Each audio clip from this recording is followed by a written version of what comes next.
Alrighty, so today's pasuk is, we should review, what did we do last time? The complaining one? Yeah, right.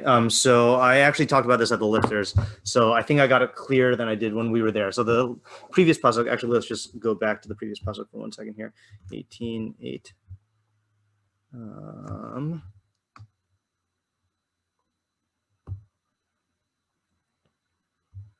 Okay.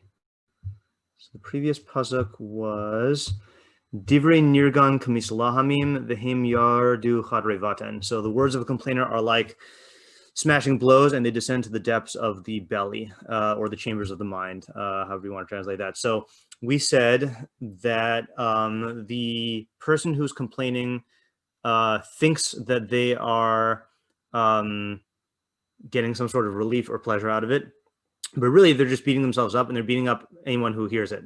And the reason for that is there's several reasons for that. Number one, so first we define complaining. Complaining is is expressing your anger at the fact that reality is not in line with your desires, or frustration or annoyance or something like that. And so, number one, when you express it, it externalizes it and makes it into a reality, which then is something that can generate more pain. In other words, as long as it's internal and you haven't given shape to it and concretized it through your verbalizing, so then it can only do so much, and it's actually very easy for it to just like pass, or for you to, for it to remain in the background, or for you to let go of it. But once you make it into a thing by speaking, then it exacerbates the pain. Secondly, if you're complaining to people, which is usually how you complain, most people don't complain in a vacuum. So then the fact that you are making it part of the social reality also gives it a different degree of reality, because we tend to view things as more real when other people believe it or reinforce it. And this is especially true if they overtly agree with you or support your complaining, like if they validate it. The social validation makes it more real, and again amplifies the pain.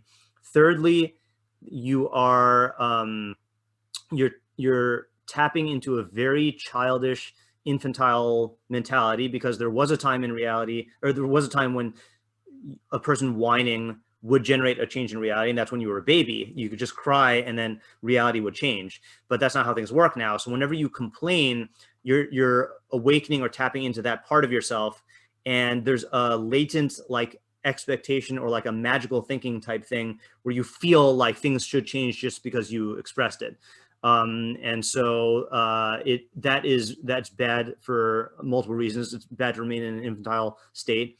And then fourth, you are taking something which used to just be a stimulus-based pain, like I don't like how cold it is, or I don't like something here, and you're making it into a egotistical victim-based pain, like why should this happen to me, or it's wrong that this should happen to me. So all of these things will affect you on two levels: on a surface level, where it'll exacerbate the pain in the moment, but it'll also penetrate into the depths of your mind or your belly, making you more prone to feeling this way in the future. Like the more you complain, the more prone you will be to complaining. And the more you feel these types of pains and frustrations, the more prone you will be to feeling these types of pains and frustrations in the future. And this is true for the complainer himself, and it's also true for the bystanders. And in a way, it's even worse for the bystanders, because when I'm dissatisfied with reality and I complain, at the very least, I'm getting the pleasure of venting, which is in the long run damaging, but there is a certain pleasure of the removal of pain of holding it in. There's like a release. But if you're just sitting there and you weren't dissatisfied, and then you hear me complain and I plant this dissatisfaction in your head, so then you're not even getting that relief. You're just getting the brunt of the what do you call it? You're just getting all the downsides, and so yeah. So that's how that's why the pasuk appears twice in Mishlei, because one is for this pasuk in our parak is about the self-inflicted harm. That's what the topic we were talking about is. And then in chapter 26, then it's talking about the effect you have on other people, because the context there is quarreling. So I think that's a good summary. Anything I'm forgetting, or any questions? Okay. Oh, by the way, oh, sorry, let me actually just pause this for 1 second here. No, pause share, pause recording. Okay, so let's go to the new pasuk now. Gam misrape b'malachto achu lebal mashkis. This is a pasuk 18:9. So anyone want to take an initial translation stab at this?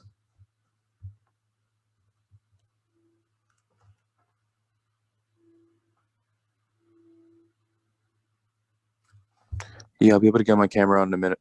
Okay.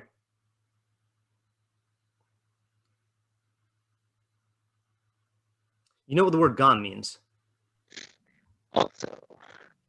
Yeah. Ooh, you got a weird smoker's cough. Your audio came out weird. Yeah, sorry about that. That was it's a morning thing for me. Okay. I wasn't sure if it was an audio thing or Yeah. No. All right. Also, or even, right? So it could be both of those. Misrape b'malachto. So what's rafe with a hey? Oh. Ah.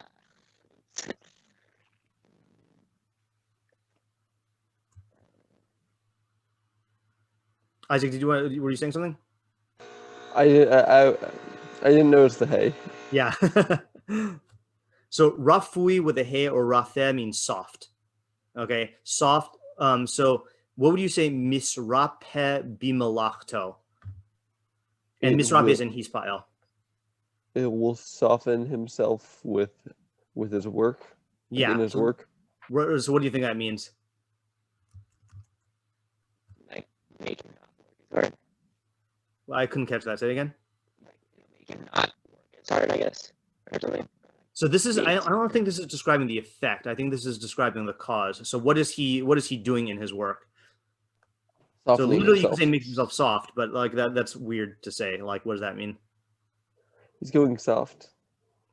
Yeah. Well, what does that mean though? Like, I mean, I think we just have to use a different phrasing here, because I mean, we like, what does it mean to go soft on someone? Let's say like in discipline. Like to not push yourself, like lazy about it. Right. So I think the best translation, one who is loose in his work. Okay. Like loose is the what do you call it? I think the closest thing that preserves the literal meaning and also the idiom here. And rough is, when we say soft, like it's also, let's say, like, I don't know why I'm thinking of this context, but I feel like in Hilchos Shabbos in Choresh, then it talks about the soil being rafeh or rafui. So it's like loose soil, you know? So one who's loose in his work, ach hu lebal mashchis, is a brother to the Master of destruction. Master of destruction. Okay, right? So mashchis is either destruction, like in this week's parsha, l'shaches kol basar, or mashchis is like in baltashches, which is... I thought that was also destruction. Yeah, it's destruction, but it's a different kind of destruction. I mean, it's so the other translation is waste. Okay, like don't waste. I mean, yeah, literally speaking, it is destruction, but the connotation, I guess, is waste. Okay, so I did not cue this up ahead of time, so let's look here. So the Targum says the af de misrape avidite chavrehu legavra mechablana. Okay, so he's taking a stance here. Gavra mechablana, chavala is injury, right? Injury or destruction. So he's taking it as master of destruction. Destruction. Okay, fine. Wait, did I miss a word here? Hold on. And you also notice he translates ach to chaver, right? So is a friend of the master of destruction. Okay. Saadia Gaon in his translation says, if you look at footnote test here, v'gam hamisrape b'malachto ahu li'ish hamafsida. So he, and it says, hifsid es malachto b'foal. He ruins his work actively. So is a, wait, what did he say? Ach? Yeah, he said ach. So he translates it as is a brother to one who ruins his work, and then in parentheses actively. Okay, Metzudas David, I haven't checked out Metzudas David yet. Let's see what he says. you saying something, Zev? Yeah, translate Gom and something. I feel like there is something wrong with your audio. Like, Really? Oh, yeah, it's no, like no. robotic. Uh, Isaac, are you hearing that also? I haven't been able to understand a single thing that's Okay, said. yeah. I've been Yeah, able it's to hear definitely off. Nope, not better. In fact, it was much worse. Yeah, much worse. All right, well, you feel free to test it out, but I definitely can't understand what you're saying. All right, looks like there's no Metzudas David, so we can delete him. And then let's just look at Art Scroll and Living Nach for a second here. Okay, so Art Scroll says, oh, by the way, Joe, side point for Joe, you mentioned the Living Torah. Do you know that that's available in its entirety on online? No, I did not know that. I found that out yesterday. I'll if you remind me, I'll send you the link. Okay, so, and apparently that's Rabbi Fox's favorite translation, I was told. So that's a ringing endorsement. Okay, so one, Art Scroll says, one who grows lax in his work is also a brother to the master of destruction. Okay, then Living Nach says, even he who is slack in his work, that's also a good translation, slack in his work, is a brother to the master of destruction. Okay, so we're seeing similar stuff here. And then altar I have right over here, which is he who is slack at his task is a brother to the one who destroys. Okay, so we're not seeing that much of a difference here. Seems like the most significant difference here is the Targum saying friend, and then Sadigon saying one who ruins his work actively. But I feel like these other translations are not significant enough that we really need to pay attention to them. So I'm just going to delete them. Wait, so question Oh, about I can hear you. Yay. Yeah. Did he say anything about Gom? I thought did he translate Gom at all? Sadigon or altar? Who are we talking about? Oh, Targum. Oh, Targum. Did he say anything about Gom? Let's look again. Also Art Scroll. Also Art Scroll? Yeah, Art Scroll did. It moved the Gom, though. So Targum says off. Yeah. So I think that's just a literal translation of Gom, right? I think it has the same ambiguity. Okay. Yeah, and then Art Scroll moved it, right? Art Scroll says one who grows lax in his work is also a brother to the master of destruction. Yeah, so I don't know if that actually makes a difference. I mean, they moved it for a reason, but I'm not sure. Maybe that's just for the flow of the English. Yeah. One factoid, by the way. I realized I was looking at I skimmed the Wikipedia article. Maybe I said this yesterday. I don't know. I skimmed the Wikipedia article on Targum for Ksuvim. Apparently, we don't know who did the Targum on Ksuvim.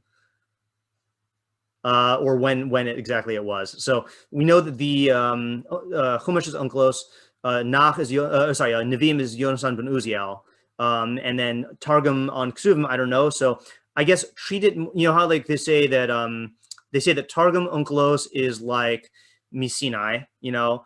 Whatever they mean by that. I mean, it's mashma that like, the teachings that were reflected in the Targum are from Sinai.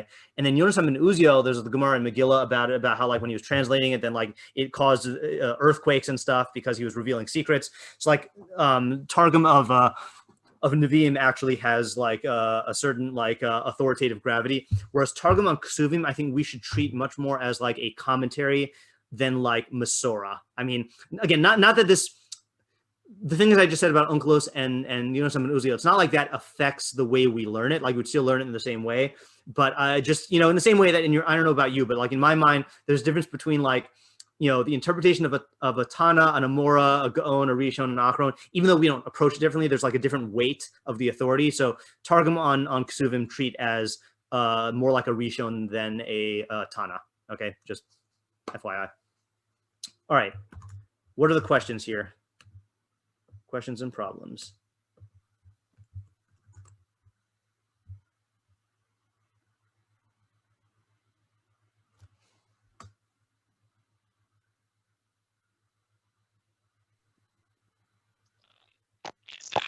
You're back to scratchy voice person.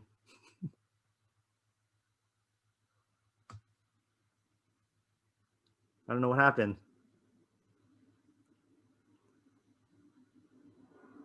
You hear me? Yeah, now I can hear you. Okay. So is Gom connecting it to the previous pasuk? Okay, good. What function is Gom serving? Okay, so two possibilities. Is it connecting it to the previous pasuk? Or what would the other possibility be?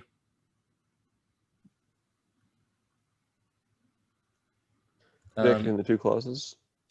Connecting the two clauses. Well, the pasuk itself would have a connection between the two clauses even without the Gom, right? It'd be misrape b'malachto ahu l'bal mashchis, right? Subject and predicate or whatever, you know? Connecting it to an invisible clause.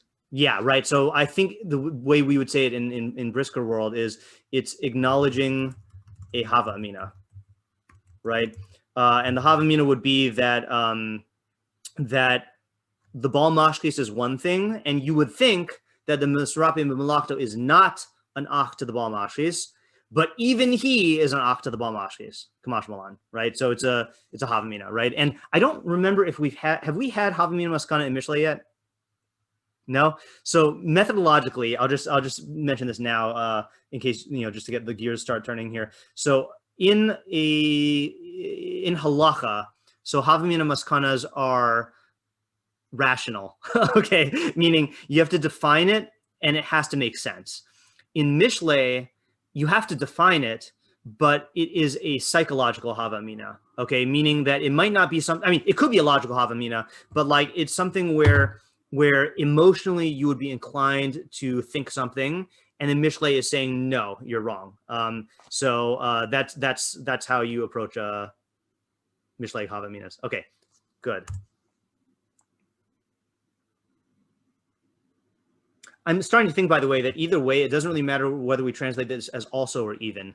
I think it's going to convey the same sentiment. So I'm just going to say even.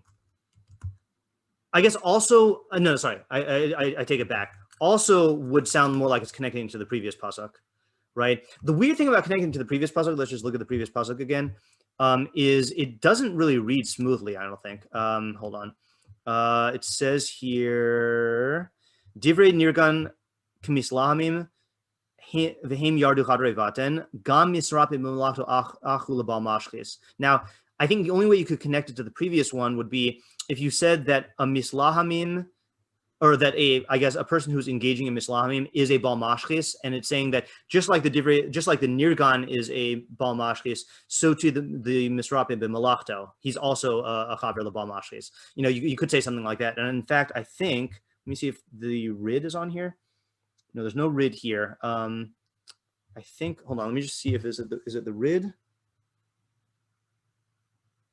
No, so it is the Meiri. Let me just show you the Meiri without showing you the full commentary, because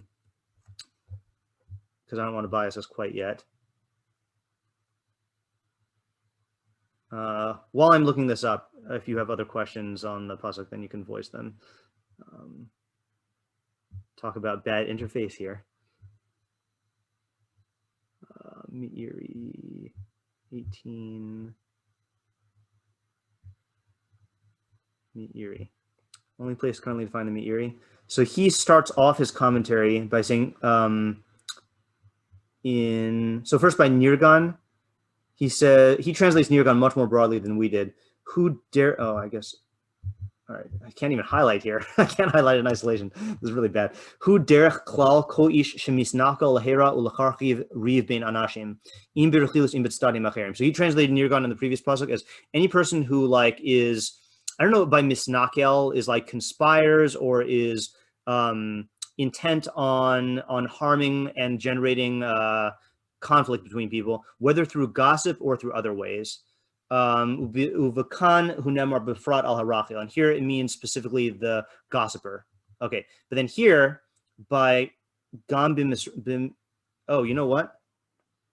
Is this Meiri different than the one I have? Weird. My print edition of the Meiri. Hold on.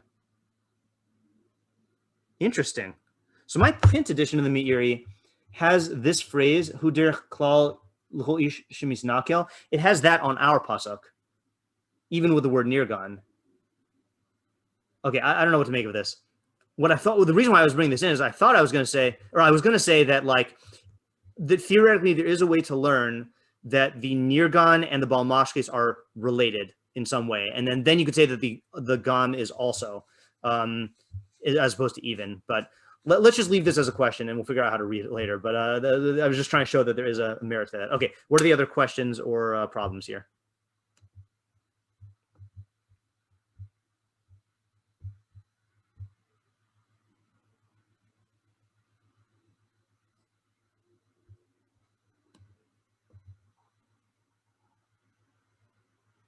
Come on, this one's easy to have questions and problems on. I guess you could ask, what's the relationship of brother? Yes. Okay. What is the mashal of ach? Right. And I'm saying mashal because again, our rule in Mishlei here is to take it as literally as possible, unless we have reason to suspect that it's a mashal. And I don't think that it's talking about a literal like blood relation here. So where's the mashal of ach? Okay. Good. Also, you can add to that. Why is he not like actually a bal mashkes, right? Why is he an ach to the bal mashkes? Yeah. What is a bal mashkes? What is a bal mashkes?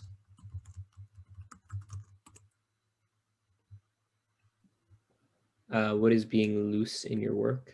All right. What does it mean to be misrape bimalachto? Yeah. I'd also add, maybe you could break that down into two questions, which is what type of malacha are we talking about here? I'm going to ask a question which I mentioned last time is a good question to ask in general on Mishlei. And the reason why is because it answering this question, well, I'll type it first, is what is the subject of this pasuk? The reason why this is an important question is sometimes when you force yourself to answer this question, it leads to different avenues in interpretation. And this is a case. I'm kind of heads up. I'm saying that this is a case like that, where I think depending on how you define the subject, you'll get different ideas out of it. Wait, by subject you mean like the audience, or? No, the subject meaning like the topic that the pasuk addresses. Yeah, the audience. I guess here you can ask the question also. Who is the audience? I feel like this one is easy to say that they're just talking to everyone or anyone who would be inclined to be misrabbe b'malachto. But we can always get it more specific. Once we get the idea. Once we get the subject or the idea. Okay, so let's try to figure it out now. I think those are the questions. So any answers or any general ideas here?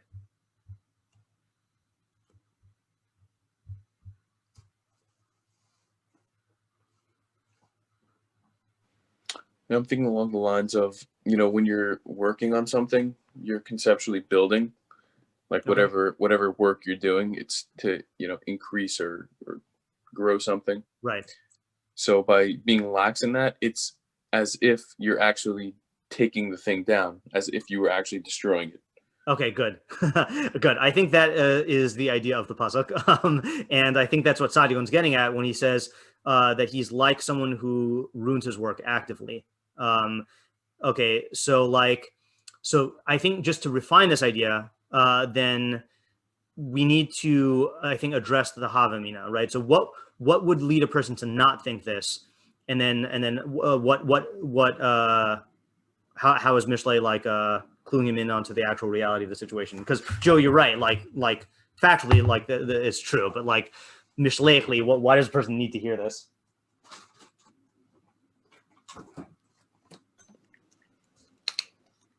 I think I might think that, okay, just simply the lack of commission, like just right, not doing anything is not so bad. Yeah. You can sort of like make it up later or whatever. You can push it off or just get more serious about it at another time. Right. And then come Ashmalan, no, like what you're doing is actively destructive and not simple to just fix or Okay, make good. up for. So what would you say based on this approach? What would you say the subject of the pasuk is? Like if you had to give it a heading, or if you were, let's say, like, were you the one who told me, Joe, that you were doing Rav Hirsch on Mishlei? Yeah, it was. Yeah, right. So he organizes it by topics, right? So like, what chapter of like midos or decision making scenarios would you classify this in, based on your approach that you were taking just now?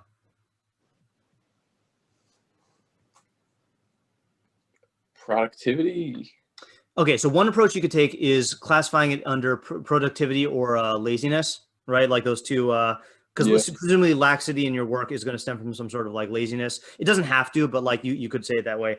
So I had the same approach as Joe in the puzzle, but I had a different subject here. Anyway, actually, anyone else want to like take a stab at like same? We can do a different idea afterwards, but same idea, but just anyone want to take an approach for like either answering? I think we answered all of our questions, right? Let's just go through them. So we said what function is the Gom serving. So we're learning that it is a Havamina, right? That somehow he doesn't, this guy differentiates between active destruction and passive destruction, or destruction through biadayim and like destruction that it results from laxity. So that's the Gom. And then we'd have to define that a little bit more.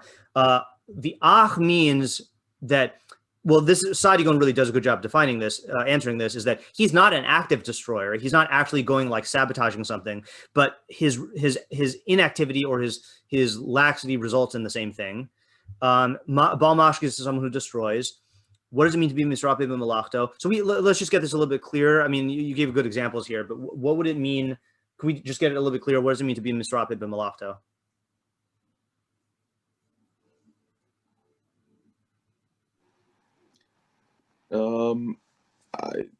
I think from a couple angles, it could either mean doing the work and like sort of cutting corners, and not going 100%, or it could mean doing the work properly, but not doing it in completion. Right. So okay, good. I think those are two good things. Either you don't complete the work or you do it in an inferior way, right? Like you cut corners. Yeah. Okay, good. So that's the misrape b'malachto. And we can see why he's Bal Mashke, because obviously the product is a result of what you put into it. And if you put into it inferior quality or you don't complete the process, then you're not going to get a complete product. What type of malacha are we talking about here? It seems like it could be any type of malacha. I forgot who we read who translated it as task. I don't think it has to be like specifically building something, but any sort of like process of that results in a product. The subject.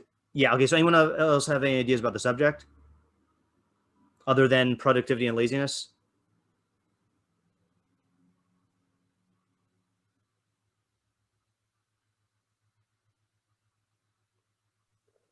So I'll tell you what I'm thinking. Yeah? No, go ahead, Isaac. If I was like making tags for it, if I was making tags for it, I might put like proper construction or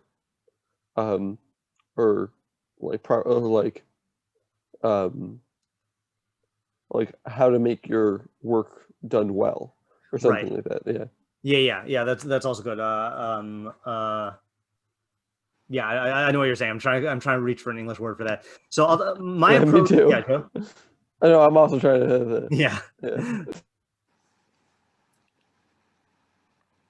Joe, Yeah, you want to say something? Yeah. Yeah. Oh yeah. I like you were looking. I didn't know if you like. Yeah. I don't know how you know I was going to say something. I guess it's all muting. So I guess you could also frame it as maybe integrity. Integrity, that's interesting. You mean like as a craftsman type integrity, like that you... Yeah, exactly. I hear that, yeah. The only reason, I guess, why I'm not inclined that way is that I feel like when you frame it in integrity, it's putting it... Oh, you know what? Actually, okay, I'm going to say my objection, but then maybe I thought of an answer also. Integrity would seem to call into question like the employee-employer relationship, like that you're kind of like you're being disingenuous by only giving it by not putting in the full effort. And that's a relevant idea to this. Okay, so my objection was there's nothing in the pasuk that really points to this being a bein adam lachavero type thing, but you could say that is a scenario where this applies, and that's another reason why you shouldn't do this, is like if you commit this bad decision, So then you're going to result in someone's malacha suffering, someone's product suffering, and that's actually like a bein adam lechavero type thing. Although now I'm thinking of a counter refutation, which is misrapi b'malachto. Okay, you could infer from there that it's his task. Now you could say, meaning that it's just in terms of his own output, or you could just say that that's the task that he's assigned. And I'm remembering now one of the Mefarshim does take that approach. We'll have to see if we could find it in a second. But let me tell you my idea of the pasuk, which is in line with what Joe was saying, but just a different subject. So I think the subject of the pasuk is rationalization.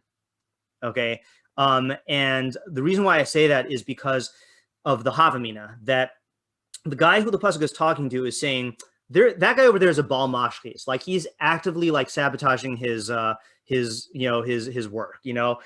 I'm working, like, look at me, I'm labeling myself a worker, so I'm nothing like him. But in reality, then if you don't if you're not as vigilant as the malacha requires, or if you cut corners, or if you don't complete the process, so then it's the same result as like actively sabotaging your work. So this is like a trick of the mind that your psyche uses to justify laziness, which is by labeling yourself an osei malacha, then you can ignore the fact that you're causing destructive results. Like, I think a common version of this is, I can't speak for all three of you, but I know I've done this, is, let's say like you have to like do homework or something like that, so you set aside like 2 hours or whatever to write your paper, and you're like doing other stuff while you're doing it, like you're on the internet or you're like watching videos or whatever. So you get to pat yourself on the back by saying, I worked on my paper for 2 hours, but because you were misrape b'malachto, so then you cause a deficient product to result from that. Now, I'm not saying that you should never watch videos while you're doing work, like that's doing work habits. I'm talking about the mistake of the rationalization, that by labeling yourself in the non-lazy category, then you can trick yourself into viewing yourself as someone who is productive, when in actuality, you're an ach to the bal mashchis.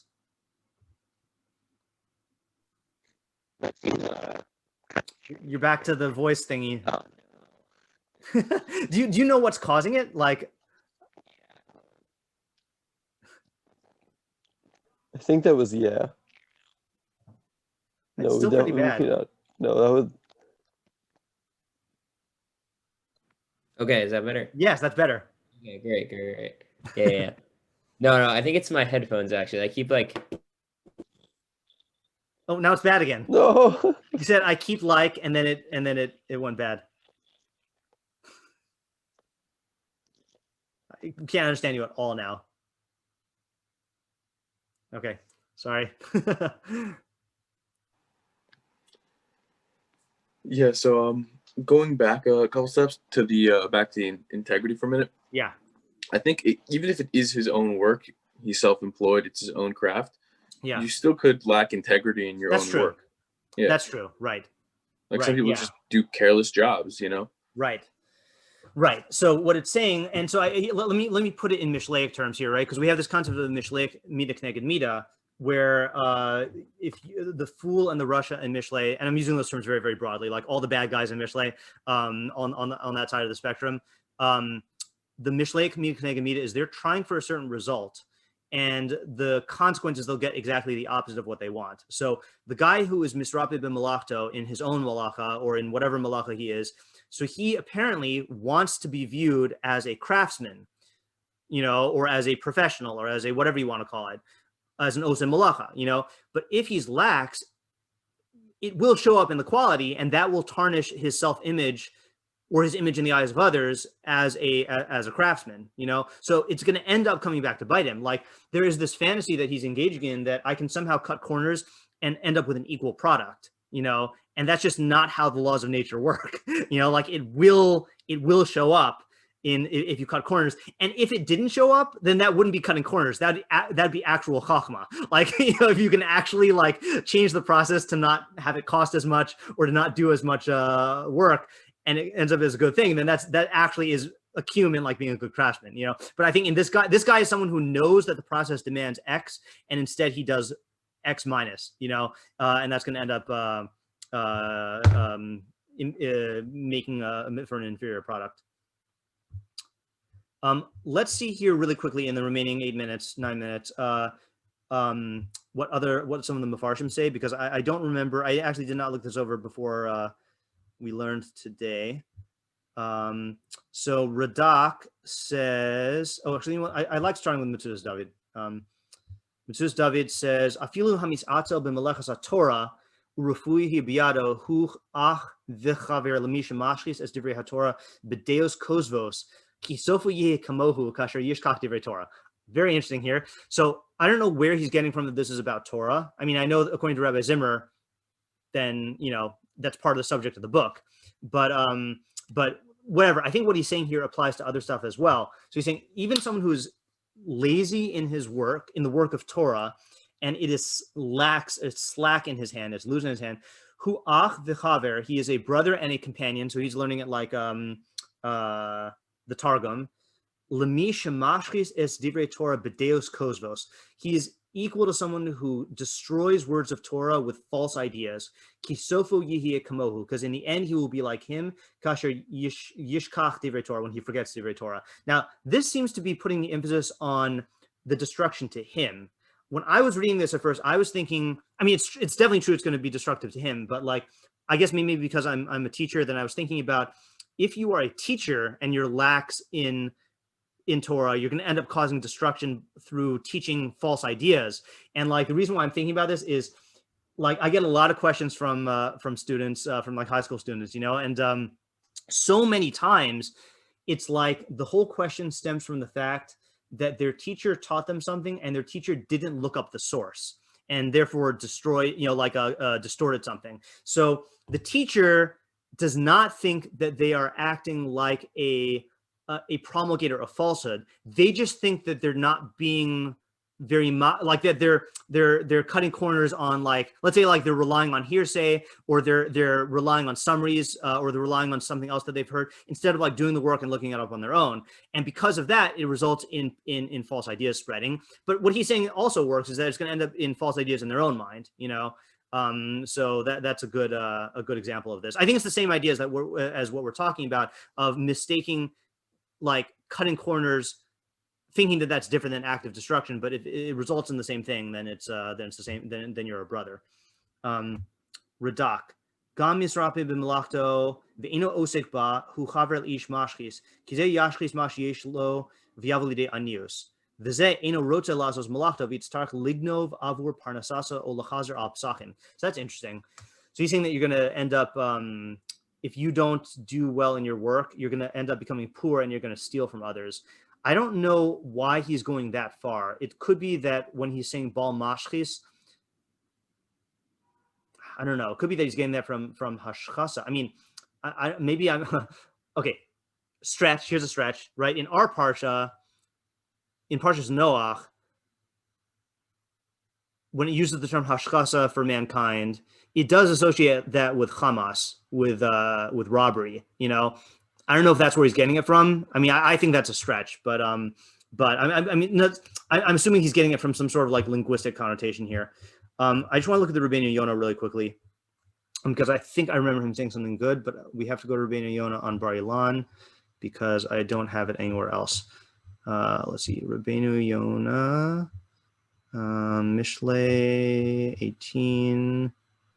Wait, why can't you say that he's trying to find something that is like a damage to society as a whole, and that's why he picks like because I feel like how can being loose affect society as a whole? Right. Like, I mean, that's possible, but like if you're doing work for someone, then you're also damaging society. Like if you are a construction worker and like you cut corners on the building, you're going to cause the building to fall down, or like if you're a farmer and like you or like a pharmacist, and you're lax in chemicals, you can kill someone, in the medicine. So I mean, I agree that that's a different level than like actually going out and committing crimes, but maybe it's not. Maybe that's like what the mitzvah or what the pasuk is telling you, because there's passive destruction. So was it Rabbinu Yonah who says this? Gam misrape b'malachto achul b'mashis. Bal hochiach ha'atzel hamisrape b'malachto. Shliyomar ki'in onesh raku misrape b'malachas acherim. Yeah, this is the one I was thinking of. So this is coming to rebuke the lazy person who's lax in his own work. Shelo yomar, he should not say ki'in onesh raku misrape b'malachas acherim, that the only punishment is when I'm working for other people.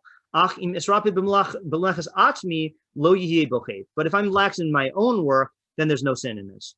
So this is being medayek on malachto. V'amar al zeh, and it says about this, achu lebal mashlis. He's a brother to the bal mashlis. Ki yichashiv hamashlis mamon asmo chote. Someone who squanders his own money. So I think he's not using it as destroy. He's saying waste. Someone who wastes his own money, chote. He's sinner. V'chein ksiv lo sashchis es itzah. That's where we learn bal tashkis from. Umavur ha'inyan hazeh b'divrehem. Hine hamisrapim b'malachta umafsid harevach uma'abe tova harbe. Interesting. Someone who is lax in his work and he causes a loss of profit. Okay, so he's losing out on profit. Mafsi uma'abe tuva harbe, and he destroys a lot of good. Achu lebal mashlis, he is a brother to the destructive person. Ki chashiv kamashlis mamon atmo. He's considered as though he's destroying his own mamon. Let's finish reading and then we'll go back and summarize. Mashlis is shem davar. It's a noun. V'chein ish kulei mishchaso biado. Gam al machshevas hamisrabe b'malachto. So it says gam about the thoughts of the misrabe b'malachto. So that's like I was saying, it's like an emotional havamina. It's speaking to him, saying even you are a bal mashkis. Shiyakshav ki'ein chet rak bihisrapus hanischar b'malachas hamaskir. He thinks that the only chet is when you are being lax when you're hired to do work for an employer.